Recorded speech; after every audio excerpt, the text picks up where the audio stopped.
Welcome to the I Love Snow Real Talk, your daily FIS snow sports debrief where experts, legends, and athletes meet and we discuss the games. My name is Melina Merkhoffer. I'm a former freestyle snowboarder and coach of the Austrian legend Anna Gasser, who's actually competing in tonight's bigger final. So I'm crossing my fingers for her, obviously.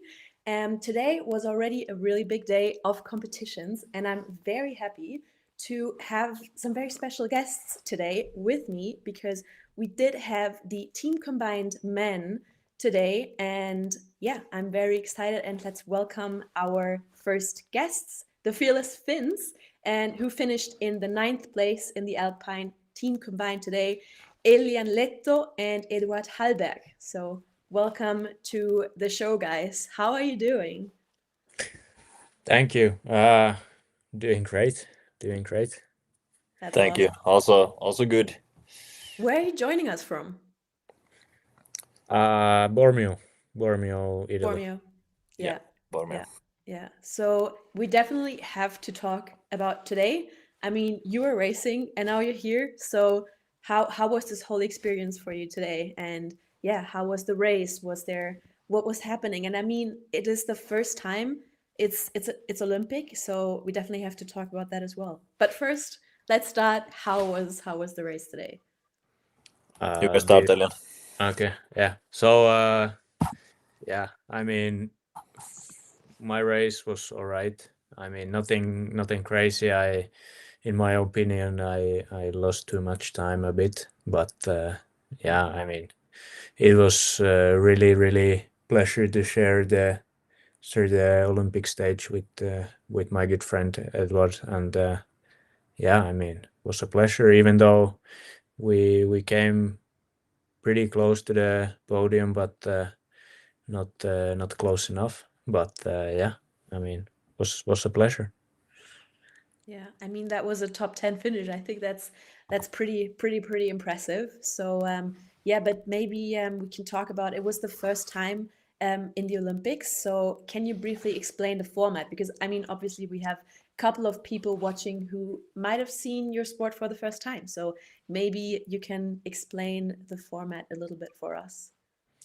Yeah. So first I did downhill, the full downhill run, and then based on that result, or it's combined, the times are combined. So I do a downhill run, Eddie did a slalom run, and times combined is the full result. So Okay.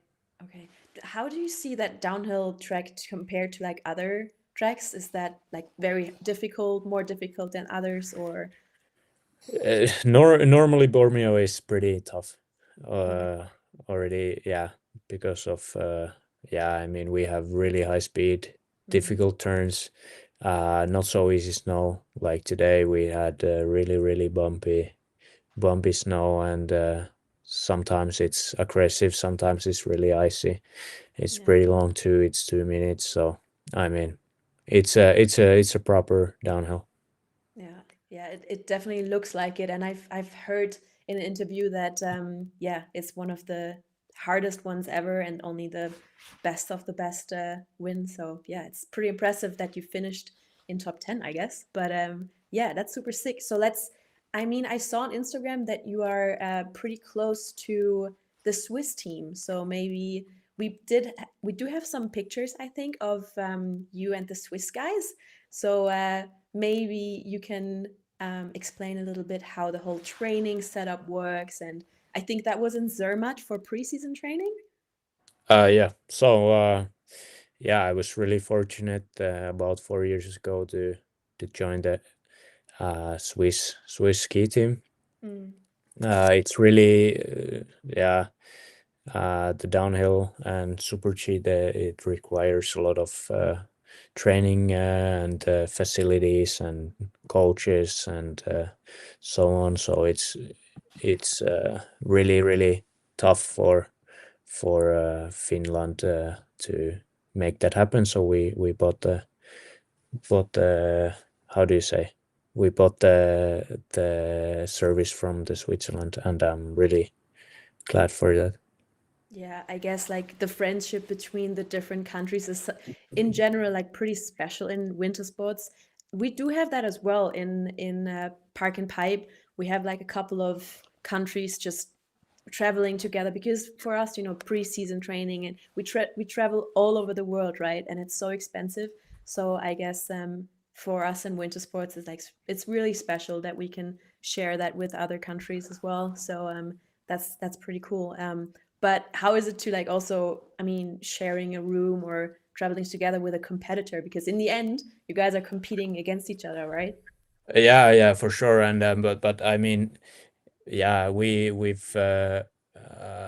created a special bond with the athletes, and yeah, I mean, we're good friends with Yeah. everybody. I'm really close friends with Franjo and Alexi and Odi and so on. But it's still really cool to share a team with the Finnish guy, and with Eddie. It's special since I mean, we train together in Finland, and yeah, it's always special with your Finnish friends. Yeah, for sure. And I mean, um, like the Swiss guys are known for not being funny. Is that true, or is it just like a saying that they're not really like funny to be around? Finnish guys to be not funny, or what? Or No, Swiss no, no, guys? the Swiss guys. No, the Swiss guys are the best. I Okay. mean, yeah, especially these guys that I share a team with. Yeah, maybe we look at the podium real quick from today because I mean I think that was a super close race, right? Like the times that was pretty insane. So if we can have a podium picture, that would be super nice. I mean it was first place Switzerland, second place Austria, third place Switzerland again, right? What did these guys did different maybe than you guys? Maybe Edward, can you explain a little bit what happened? Yeah. First of all, I mean, Franjo made a good run, and then Neff was just like really on point from top to bottom. Really impressive skiing. Even though like he was one of the last guys to go out in the slalom, it got a bit tracky. Got a bit soft the conditions when the sun was coming onto the slope. Even though he set the fastest slalom time, and yeah, then after that no one could really keep up with his time. But yeah, but you see these guys, Franjo is a really solid downhill skier and Olympic champion, and then you put this Neff that is also a really solid and stable skier. It's yeah, you can really expect a good result from them, and they show that they are a really good team. Yeah. Was there anything surprising to you today? I wouldn't say it was so surprising. What do you think, Elian? To be honest, I was a bit surprised that Finhatzer couldn't really put it down. I mean, uh, yeah, I still thought that they will be on podium, but yeah, I mean, chapeau to Tanguy and chapeau to Franjo. Yeah. Crazy dogs. Crazy dogs, that's actually a pretty good keyword because we do have to talk about slopestyle finals today. And we do have a guest that can help us understand the sport a little bit better as well. And we had free ski slopestyle finals, the women's were on today. And I'm super excited to welcome one of the most talented and upcoming riders, German free ski riders, Muri Mohr.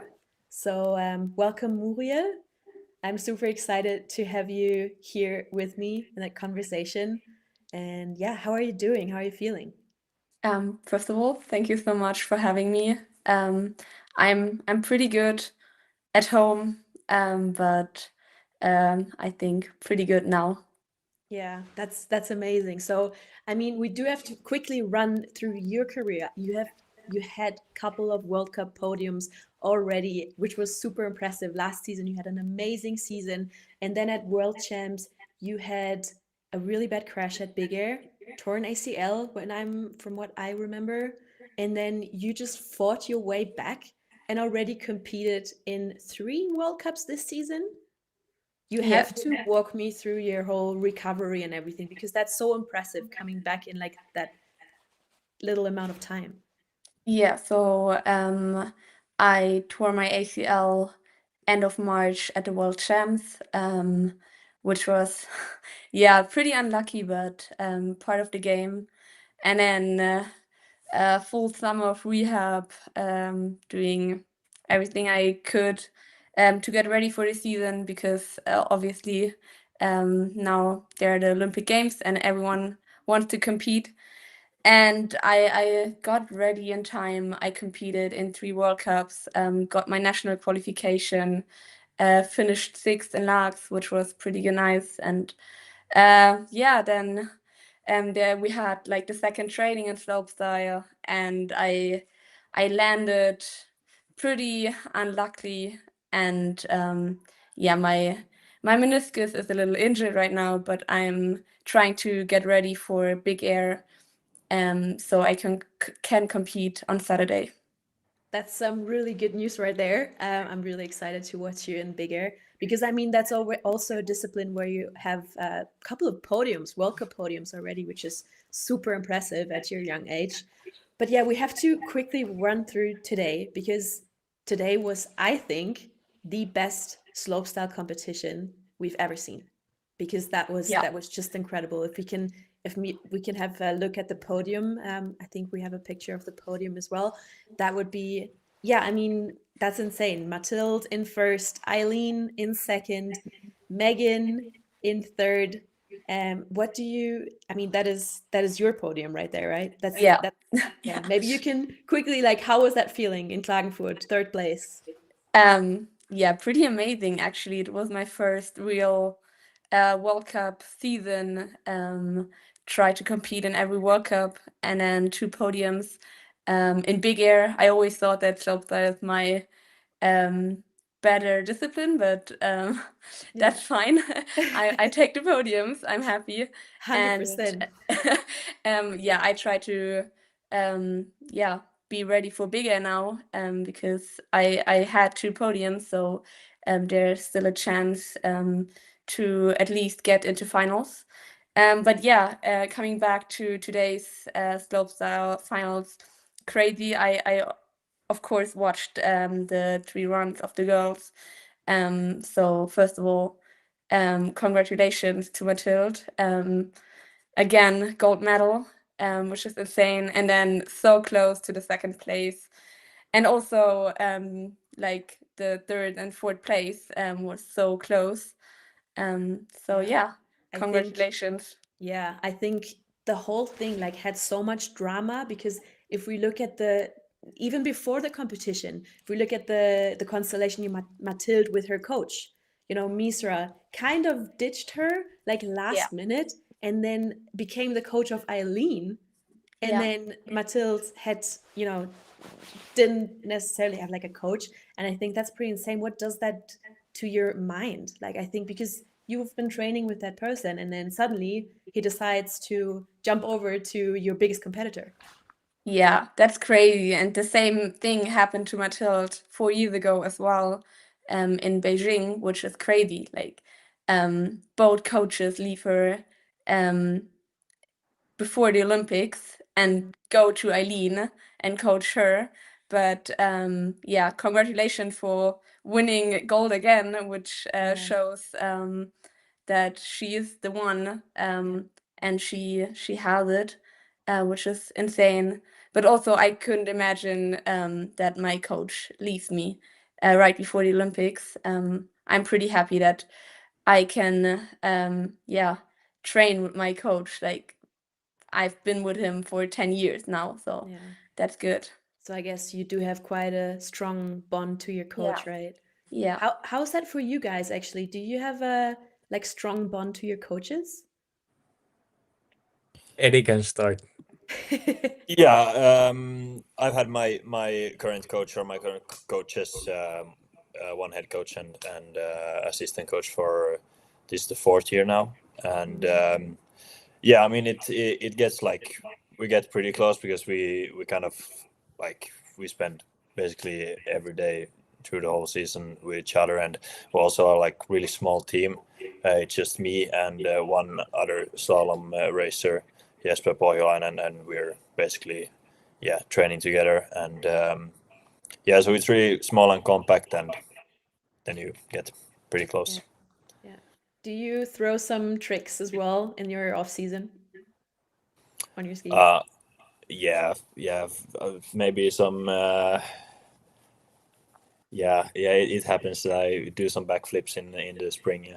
That's pretty impressive. But yeah, I also want to talk about, Eileen competing in all 3 disciplines. So maybe Muri, you can explain to us how hard that actually is, and with all the preseason training, because we have halfpipe and slopestyle most of the time at the same location, so you cannot, train. You have to train both kind of at the same time. How does that work? I couldn't do that. I don't think that I could do that because it's crazy. I mean, we have 2 disciplines, slopestyle and big air, and we have 2 different competitions. Sometimes we have it like the next week and we have to travel around the world. I mean, you guys in alpine skiing know this, but yeah, and then half pipe as well, which is crazy. And in the world, we only have maybe, I don't know, 4 or 5 really good half pipes where you can train. So you have to go there, be there, and also have like pretty good luck with the weather as well. So yeah, I'm really impressed by all the girls and boys who can do all 3 disciplines, but not many can do it. And I think there are only 3 or 4 in slopestyle, big air, and half pipe who compete at the Olympics. Yeah, and then especially on that level and actually being on the podium of those disciplines, that's just so impressive. But yeah, again, we have to talk about today. The moment of today was definitely Mathilde, and we do have quite a sick picture of her with the flag and just this pose.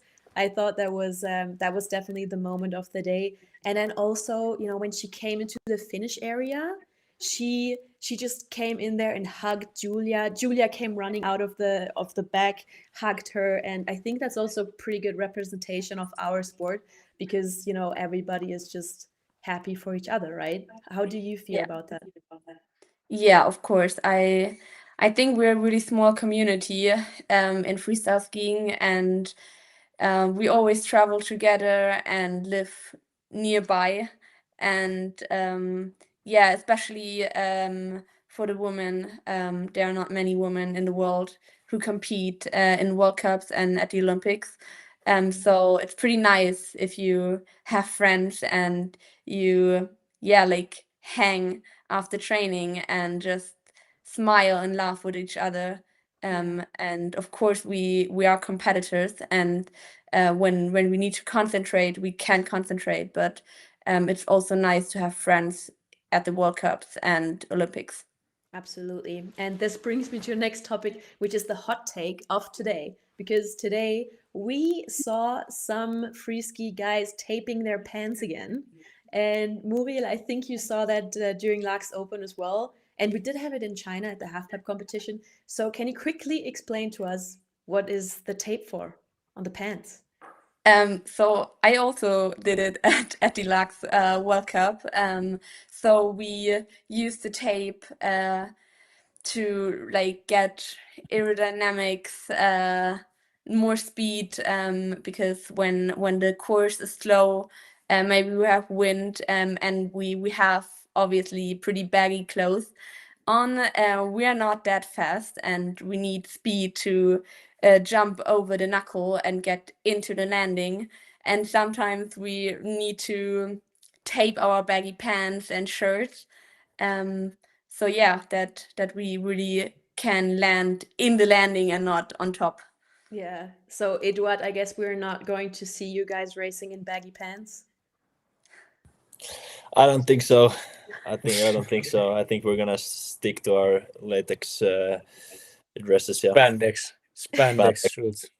But when you're like off schedule and you're skiing for yourself, do you wear baggy pants or do you wear tights?